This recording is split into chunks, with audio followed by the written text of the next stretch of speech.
ఎవరైనా ఒక్క పైసా కానీ ఒక్క గెజ కానీ ఆశించేనా? ఇన్నాళ్ళు తిన్నాను కదా అన్నాక అని గుర్తున్నప్పుడు ఇప్పుడు మాట్లాడా. నేను పొలానికి ఎంతో సేవ చేసి ఏం పండించుకున్నామో ఏం మిగిల్చుకున్నామో ఇక్కడ ఉన్న వాళ్ళందరికీ, ఈ ఊరి వాళ్ళందరికీ 4 గింజలకే కూలీలు దొరికే కాలువలు, ఎరువు ఎంపులో వేస్తే పంటలు పండే కాలువలు, ఇంటిల్లో మాదిరి భూమి సాగుతుంది. 100లో కూలీ ఇస్తేనే కానీ కూలీలు దొరకని ఈ రోజుల్లో, వేలల్లో కానీ ఎరువు బస్తాలు దొరకని ఈ రోజుల్లో భూమి రైతులు సాగుతుందో లేక రైతే భూమిని సాగుతున్నారు ఆ దేవుడికే తెలియాలి. ఇన్నేళ్ళు పొలానికి కావలుండలేక చచ్చినాం. చెట్లు చెడిపోకుండా, వానకు నేల కోతపడకుండా, కంప చెట్లు మొలవకుండా, తుంగ బలపడకుండా, గరిక నట్టలు అల్లుకుపోకుండా, కంటికి రప్పలా కాపలా కాసి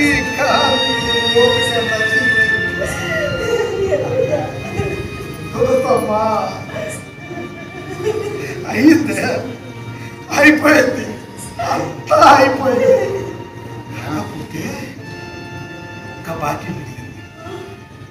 తమ్ముని బాకీ తీర్చాలా, తీరుతా.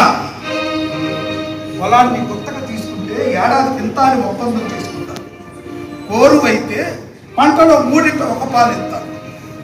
ఈ 20 ఏళ్ళు న్యాయంగా తమ్ముని పొలానికి కాను కోరువతో చెల్లించాల్సిందే. వాటా సంగతి లేవనెత్తాడు కాబట్టి ఇంకేం మాట్లాడుతున్నాడు. నేను ఎన్ని పాటలు కావచ్చు కానీ మాట పడేటువంటి మాత్రం కాదు. ఇవాళ నీ నోటి నుంచి వచ్చింది, రేపు మీ ఆవిడనొచ్చు, తర్వాత ఈ కూరుకూరు అంటారు. కాబట్టి ఈ 20 ఏళ్లకు గాను నీ కోరవతో కట్టి తీరాల్సిందే.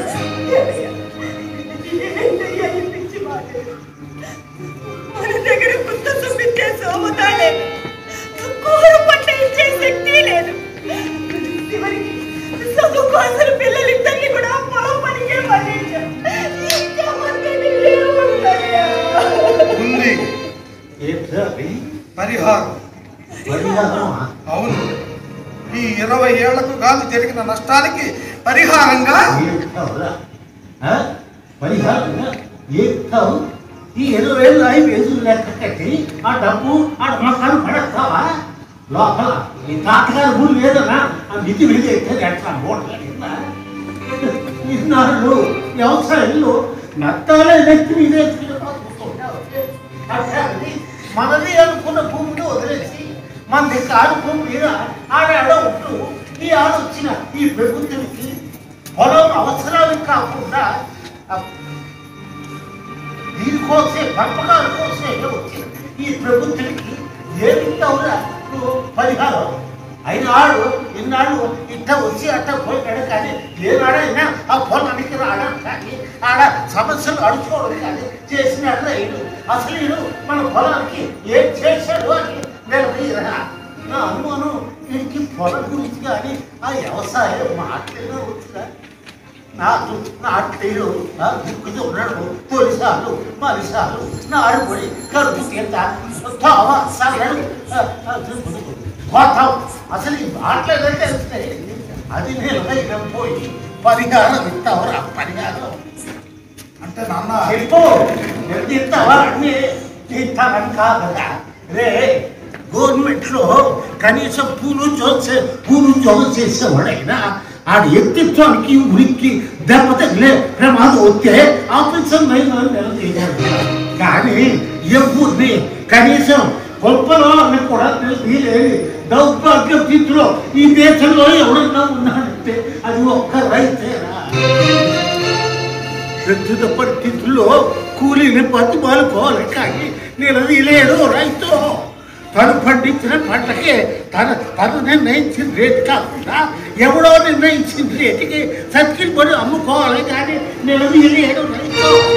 ప్రభుత్వానికి వ్యాపారస్తులకి చివరికి ధనాలు కూడా అడుగులు పడుతున్నట్టు బతకాలి కానీ నిలదీయలేడు రైతు. అట్లాంటి ఈ ఆలోచనకు వచ్చి అడిగాడట పంపకాలు, ఈయనగారు ఎదుర్కొంటే పరిహారం. ఇది నా పని. అన్న మీరు అసలు ఏం మాట్లాడుతుంది? కూర్చో. అయినా నాన్న అది ఇంటి పంపకానికి రావడం ఏనాడైతే ఈ 20 ఏళ్ళ లెక్కలు పేర్చడం అన్నాడో ఆనాడే పంపకాలు పెరిగిపోయేది నాన్న.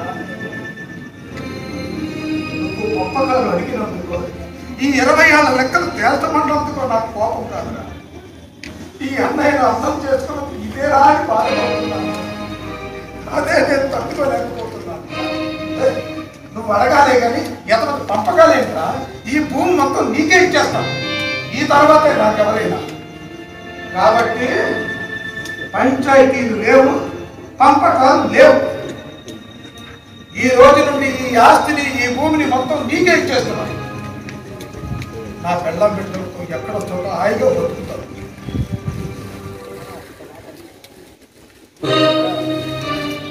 మీరు ఎక్కడికి వెళ్ళొస్తారా? వదినా వదినా నువ్వైనా చెప్పండి వదినా, అన్నయ్య ఎక్కడికి వెళ్ళొద్దని. ఇంటి సమస్య ఇది గుమ్మం దాటనందువరకు నేను ఇంటికి తల్లిగా ఉండగలను.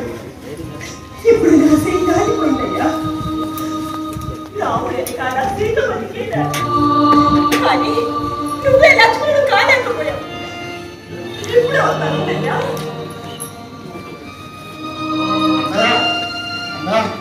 మీరు ఎక్కడికి వెళ్ళొద్దన్నయ్య. అయినా ఎక్కడికైనా వెళ్తారు, ఏం చేసుకుని వస్తున్నారన్నయ్య. రైతుగా మాత్రం బతుకును, అది నిజం. రైతుగా కూలీలతో పని చేయించుకోలేదు. చేయించుకున్నా సరైన సమయానికి కూలి డబ్బులు ఇవ్వలేక చేత కానివాడిగా, చేత కాని లేనివాడిగా మిగిలిపోయారు. కనీసం రైతు కూలీగా మారి ఒక రైతును మాత్రం నిలబెట్టగలరు. ఆ నమ్మకం నాకు. ఇక నుంచి ఈ ఆస్తికి ఇంటికి నువ్వే యజమానివి. నేనే యజమాని నాకేమీ అర్థం అవట్లేదు నాన్న.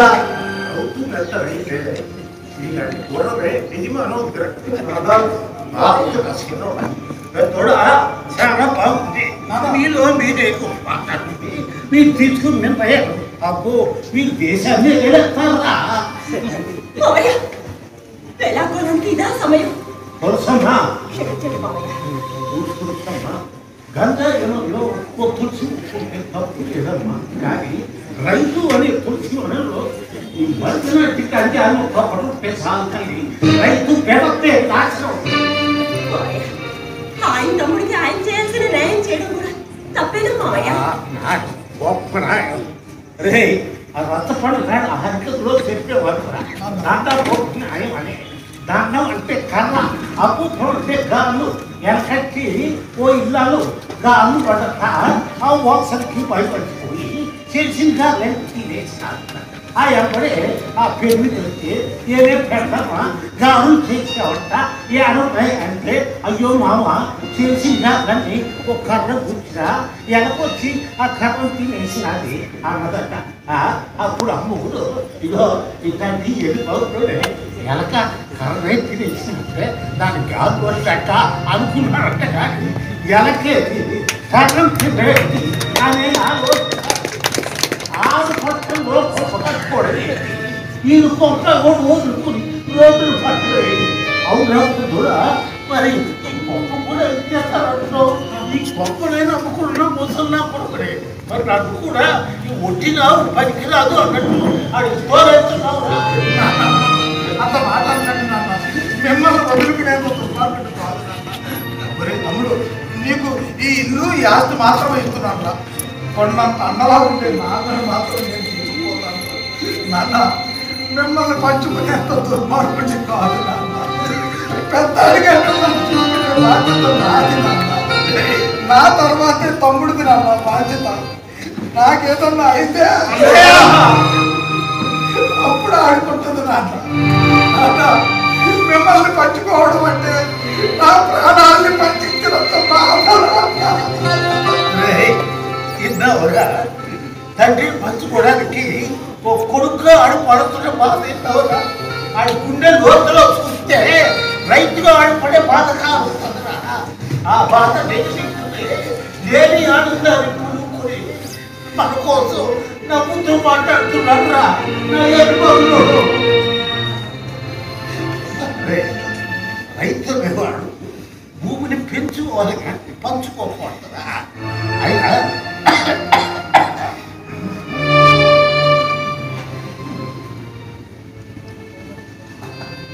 తండ్రిని పంచుకోవడానికి కొడుకుగాడు ఎంత బాధపడుతున్నాడు. భూమిని పంచిన బిడ్డ మొక్కలు చెక్కలు తింటే అది కూడా బాధపడుతున్నాడు. అయినా ప్రత్యామ్నాయాలు ఆలోచించుకోని సమయంలో అందరికీ ముందుగా పడింది భూమి ఎట్రా. నాకు ప్రత్యామ్నాయాలే పంపుకోవడానికి నన్ను అంత చట్టవాడిగా చూడకండి. నేనున్న సమాజంలో నాకు ఉన్న హోదాన్ని నాకు కలిగిన విశ్వ పరిస్థితికి పంపకాలేదని కూడా అనుకున్నది కాదు. మిమ్మల్ని బాధ పెట్టడం నా ఉద్దేశం కాదు. నాన్న సమస్య వచ్చినప్పుడు సభ్యంగా ఆలోచించాలి. సమస్యకి భూమిని అర్థం చేసి కొత్త సమస్య చూసుకుంటాను. అయినా నువ్వు పుణ్యపడి భూమి ఇదిరా కాదు. ఆడాడు ఉంటున్నారే ఆ భూమిని ఇదిరా కాదు. భూమికి 20 రోజుల్లో ఎవడో ముందుకు వచ్చి చెప్పడరా ఇది నా భూమి అని. అదే భూమికి ఎలా పెరిగిపోతే నైతిక విలువలు మర్చిపోయి అందరూ ఇది నా భూమి నా భూమి అదే నాన్న ఇంతకీ మీ నిర్ణయం ఏంటో చెప్పొచ్చు కదా. ఆహా శ్రీ శ్రీ రాఘవ గారు అనుకునే మా డాక్టర్ గారికి నా పెద్దకు ఇప్పుడు కనిపించినాడు. వయసులో పెద్దవాడిని అనుభవంలో పెద్దవాడిని ఈ కుటుంబానికి పెద్దవాడిని అనే జ్ఞాపం మీకు లేదుగా. నా సలహా ఏంటి అని అడగాలని అనిపించలేదుగా. పంటల భూమి పనికిరాదు అన్నట్టు ఈ ముసలినా కొడుకు మీకు సలహా చెప్పడం కూడా పనికిరాకుండా అంత మాట అనుకుంటాను. నాన్న మీ నిర్ణయం ఏంటి చెప్పండి. తమ్ముడిని నేను ఒప్పిస్తాను నాన్న. అవును మావయ్య, మరిదిని ఒప్పించగలగని నమ్మకం మాకుంది. పంచాయతీ జరుగుతుంటే అందులో పెద్ద మనిషి చెప్పాడు అనుకోండి, లేదా ఈ కుటుంబ పంచాయతీ చెప్పేది అనుకోండి. ఇదే నా పంచాయతీ. 20 సంవత్సరాలు నువ్వు దాన్ని ఆ భూమిని అనుభవించావు అన్నాడు. కాబట్టి ఇక్కడి నుంచి నీ పిల్లలకి నీ పిల్లల చదువుకి నా మందులకి అయ్యే ఖర్చులని ఆడే చాలా లాభం అయిన అన్నర్థమా ఆడే బాధ్యత. చెప్పడానికి ఒక రైతు ఎన్ని పాటలు పడాలో విత్తు నాటిన కాటి నుంచి అది మొక్కై ఒడ్డేసి ఒడ్లై మెతుకై నోటికి చేరాలంటే ఒక రైతు ఎన్ని పైసలు నదులు రాటాలో అది చెప్పి అది వాడటం అని తెలియజేయాలి. తమ్ముడు ఇక నుంచి నువ్వు జాగ్రత్తగా ఉండాలి. నువ్వు ఊళ్ళో లేనప్పుడు పొలం సరిహద్దులు జరిపేస్తుంటావు, చూసుకుంటూ ఉండాలా. చేళ్ల గట్ట మీద కందికాయలు దొరుకుపోతాయి, కనిపెట్టుకొని ఉండాలి. పంట కోతకు వచ్చినప్పుడు నువ్వు సేరుగానే పండుకోవాలా, లేదంటే పంట సేతికి అందరున్నా.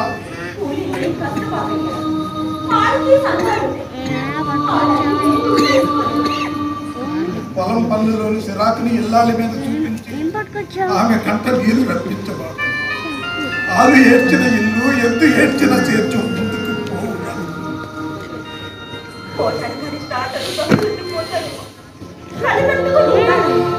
రేత్రుడు ఆమెలో గట్టిని దొంగిలిస్తున్నారేమో చూసుకుంటున్నాను. మడవకు పోయినారో లేదో, కయ్యి పాగంతసేపు అన్నా కరెంట్ ఇడుచురారో లేదో, గొడ్లకు మేత వేస్తున్నారో లేదో, ఎట్లకు నీళ్లు తాకినారో. వదినా ఇవన్నీ నాకెందుకు చెప్తున్నారు వదినా?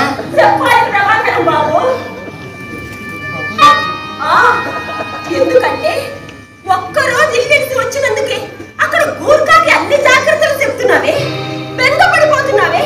మరి ఇక్కడ రైతు రోజు తీసుకునే జాగ్రత్తలు ఆ రైతు పడే బాధ నీకు తెలియదు నాయనా. రైతు అంటే ఏమిటో, రైతు కట్టం అంటే ఏమిటో వీలైతే నీ చదువుకున్న జ్ఞానంతో రైతు బాధ గురించి పుస్తకమే రాయనాయనా. కాదు అమ్మని ఆ భూదేవికి ప్రతిరూపమైన తల్లిగా చెప్తున్నాను. ఇదిగో రైతు బంగ. సిరుకు పడితే ఇంట్లో కానీ గింజలేమైనా తడుస్తాయేమోని బెంగ. ఇంటి కాడుంటే కరెంట్ వస్తుందేమోని మోటారు బెంగ. మోటారు కాడుంటే చేళ్లలో గొడ్లు చడబడతాయని బెంగ. కళ్ళెం కాడుంటే గొడ్లకు మేత గురించి బెంగ. రైతు బతికంతా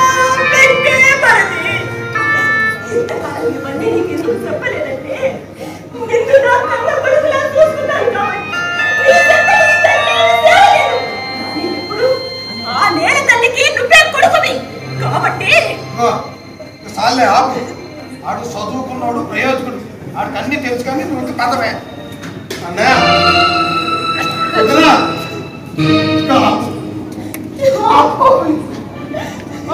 కూడా తెలుసుకొని కషాయ అన్నయ్య అన్నయ్య చిన్నప్పటి నుంచి నేను ఎన్ని తప్పులు చేసినా క్షమించావు కదా అలాంటిది నన్ను వదిలి వెళ్ళిపోతావా అన్నయ్య కావాలంటే అను వదులుకోవాలి నాన్న నాన్న మీరైనా చెప్పండి నాన్న అన్నయ్యని వదిలి ఇల్లు వదిలి వెళ్ళదని మీరైనా చెప్పండి నాన్న నీకు పంపగా వాళ్ళు కదరా అందుకే పంపగారు చేసుకుంటున్నారు వదరా వదరా నాకేదో పట్టురా మీరు ఎక్కడికి వెళ్ళటం లేదు అంతే పని చేయాలి కదా పంపగాలంటే ఆస్తుల్ని పంచుకోవడమే అనుకున్నాను కానీ మనుషుల్ని మనసుల్ని విడదీస్తున్నారని తెలుసుకోవాలి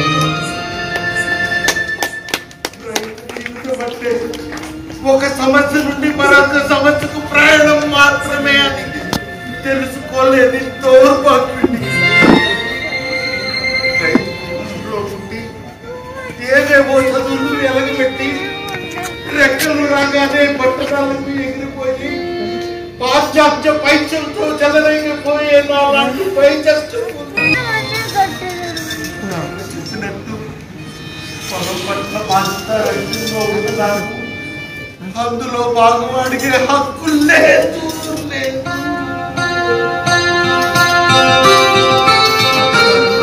సంపాదించుకోవచ్చేమో కానీ మీలాంటి ఆత్మీయుల్ని సంపాదించుకోలేదు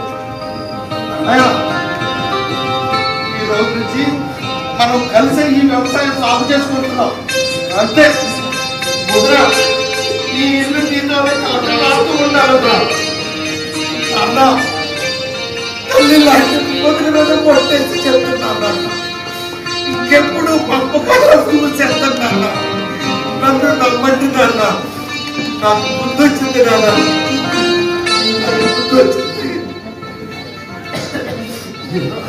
నాన్న చదువుకున్నందుకు నేను చెప్పిన దాంట్లో సత్యం తెలుసుకుని మా మనసులు కూడా సరి సమస్యని ఎంత చక్కగా ఏర్పడతాయి నాకు చాలా ఆనందంగా నువ్వు అన్న ఫలం చూసుకుని చూసుకుంటే మరి నేనేం చెయ్యాలా నాన్న మీరేం చేయాలంటే ఇదిగో నాన్న మన మీద మన కుర్చీలో కూర్చుని కాళ్ళ మీద కాలు వేసుకుని మన వాళ్ళతో ఆడుకుంటూ నాలాగా మూర్ఖంగా ప్రవర్తించే వాళ్ళు ఉంటారు చూడన్నా వాళ్ళకి బుద్ధి చెప్తూ ఉంటారు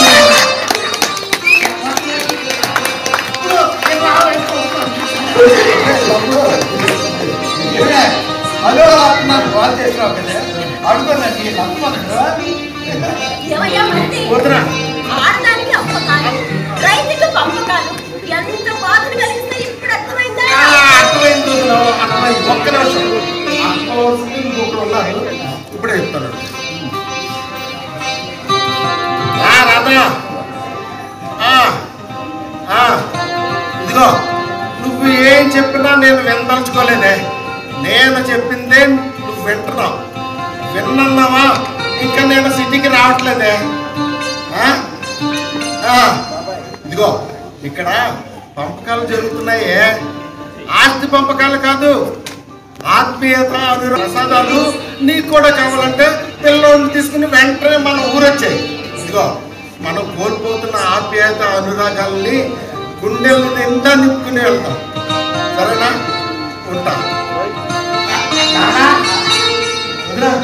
అన్న ఇప్పుడు మీరు హ్యాపీ అయినా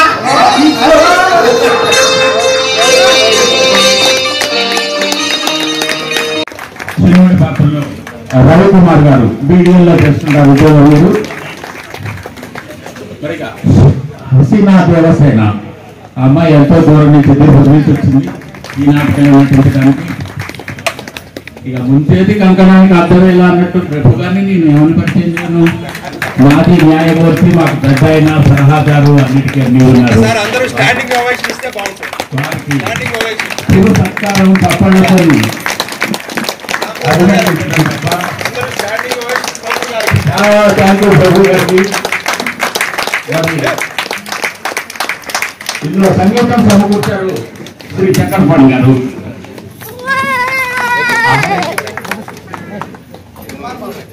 ఆహార్యం కుమార్ ఆహార్యంగా బహుమతి కూడా తీసుకొని ఉన్నారు. Thank you sir, thank you అనండి. మంచి నాటకాన్ని చూపించారు.